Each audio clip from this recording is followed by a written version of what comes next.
अस्सलाम वालेकुम दोस्तों, उम्मीद है आप सब लोग खैरियत होंगे। बात करेंगे एनओसी, आउटपास, एयरपोर्ट, वीज़ा, बॉर्डर्स और कुछ तंबाकू खबरें हैं लॉकडाउन के हवाले से, मुकम्मल लॉकडाउन के हवाले से, एयरपोर्ट बंद होगा नहीं होगा उसके हवाले से, और आज की चंद अहम खबरें।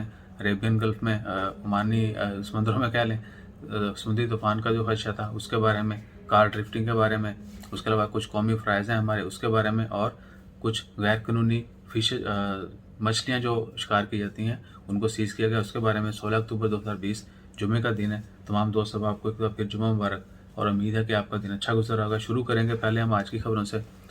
समुद्री तूफान का खदशा था ओमान गल्फ में समंदरों में, अब जो है वो नहीं है, और दुआ करें अल्लाह ताला हमें हर तरह की वबा से मुश्किल से बचाए रखे इंशाल्लाह। खैर, दूसरी है जी कौमी फ्रीज़ा।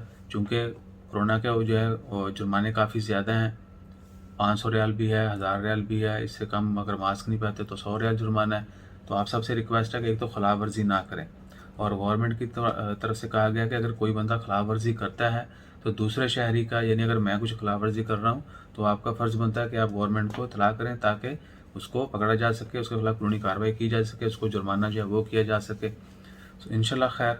उसके बाद है जी कार ड्रिफ्टिंग। आपको पता है कि ओमान में मना है, लेकिन कंटिन्यूसली पीपल जो है ना वो स्टंट करते रहते हैं, तो बहुत सारी जगहों पे बहुत सारे लोगों को गिरफ्तार किया जाता है और कानूनी कार्रवाई की जाती है।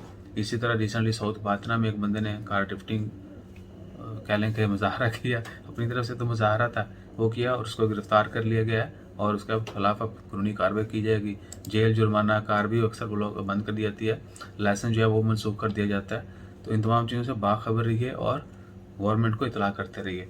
उसके अलावा गैर कानूनी फ़िशिंग, गैर कानूनी तौर पर जो माहीगीर की जाती हैं, कुछ चीज़ें जो हैं सीजनल होती हैं कि इस सीज़न में जो है अभी उनको शिकार नहीं किया जा सकता, बाद में करेंगे, इस महीने में नहीं करेंगे, फ़लाँ महीने में जो है वो इजाज़त होगी। तो जो इस तरह गैर कानूनी फ़िशिंग करते हैं उनके खिलाफ कानूनी कार्रवाई की जाती है, और वो जो जो भी मछली, कीकड़े, झींगे पकड़ते हैं वो सीज़ कर दिए जाते हैं। उसके बाद आती एक्चुअल खबरें जो हम सुनना चाहते हैं, जो हम पसंद करते हैं।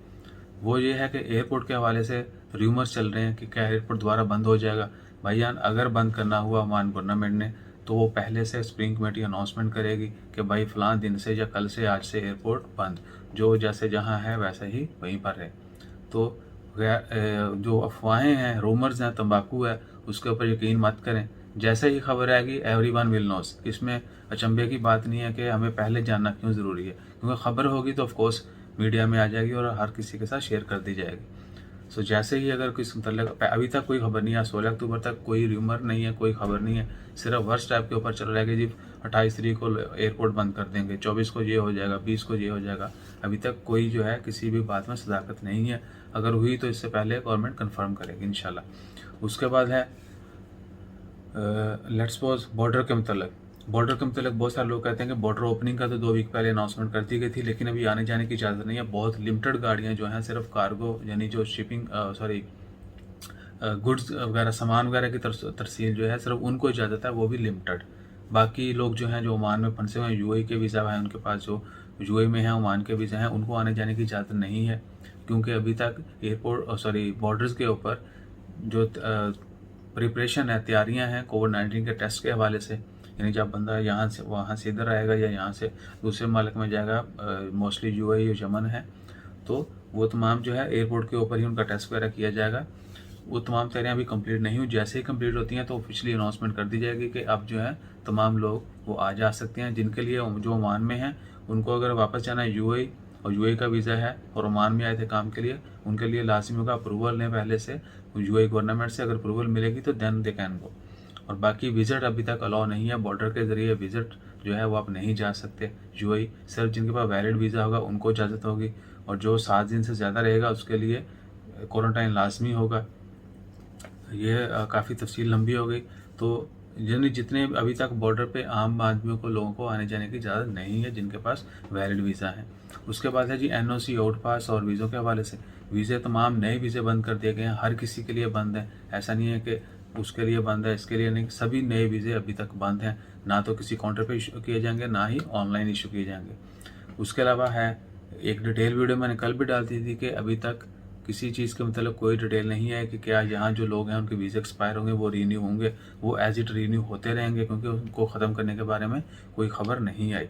इसके अलावा है आउट पास का मतलब अभी तक कोई खबर नहीं आई। लोग कहते हैं जी फलाना दिन में ओपन हो जाएगा, हो सकता है नेशनल डे आ रहा है तो उस मुनासिबत के हवाले से जो है यानी कौमी दिनों का मान का तो हिज मजिस्ट्री सुल्तान आतमी तक शायद अनाउंस कर दें कि लोगों को वापस जाने की इजाज़त दी जाए जो इलीगल है मान में।